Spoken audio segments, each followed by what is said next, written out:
কি সুন্দর একটা ক্যান্ডি ডল, তাই না? এটা শুধু লজেন্স আর ডেয়ারি মিল্ক দিয়ে পুরো ডলটাকে সাজানো হয়েছে। মানে আমি নিজের হাতে এটা তৈরি করেছি আমার বান্ধবীকে গিফট করব বলে। হ্যালো বন্ধুরা, কেমন আছো? আশা করি ভালো আছো। তো দেখতেই পাচ্ছ সুন্দর একটা ক্যান্ডি ডল। এই ক্যান্ডি ডলটা আমি নিজের হাতে বানিয়েছি। এটা সেকেন্ড টাইম বানালাম। যারা আমার ফার্স্ট ভিডিওটা দেখেছো তারা জানো যে এর আগেও একটা ক্যান্ডি ডল বানিয়েছি। কারণ আমার তো দুই বান্ধবী, একজনকে দিয়েছি আর একজনকে দেব না, এটা হতে পারে? ওর বার্থডেতে ওকে গিফট করেছি, আর এখন ওর বার্থডে, তাই ওকে গিফট করলাম।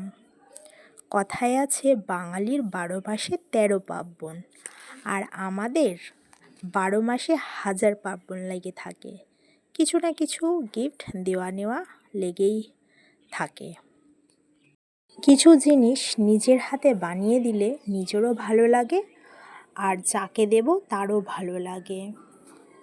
আমরা মাঝে সাঝে এতটাই গিফট দেওয়া নেওয়া করি, ভেবেই পাই না যে হচ্ছে কি গিফট দেবো।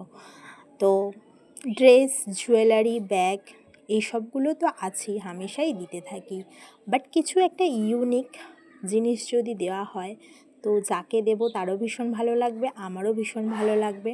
তাই এই আইডিয়াটা আমি ওর বার্থডেতেই করেছিলাম যে সুন্দর করে একটা ক্যান্ডি ডল বানিয়ে ওকে গিফট করব। সেকেন্ড টাইম দীপাকে গিফট করব।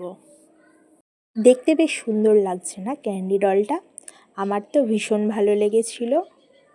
তোমরা দেখতেই পেলে যে আমি এই ক্যান্ডি ডলটা কীভাবে বানিয়েছি। একটা কেক রাখার যে কার্টুনগুলো, সেগুলো আমার চৌকো ছিল, তো আমি ওটাকে গোল করে কাটিং করেছি, করে এই ক্যান্ডিগুলোকে ডলের ওপর বসিয়েছি। অনেক রকম আটা ট্রাই করেছি, বাট সব কিছু ঠিক হয়নি। লাস্টে বোথ সাইড টেপ দিয়ে আমি এই ক্যান্ডিগুলোকে ডলের সাথে সেট করেছি, সুন্দর করে সাজিয়ে। এখন দেখো ওর বাড়িতে চলে এসেছি, তাই যার জিনিস তাকে আমি গিফট করে দিলাম।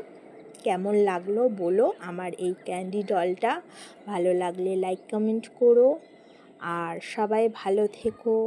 টাটা। Birthday to you.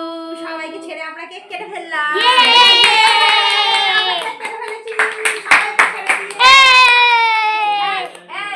এদিকে তাকাও দীপা, এদিকে তাকাও।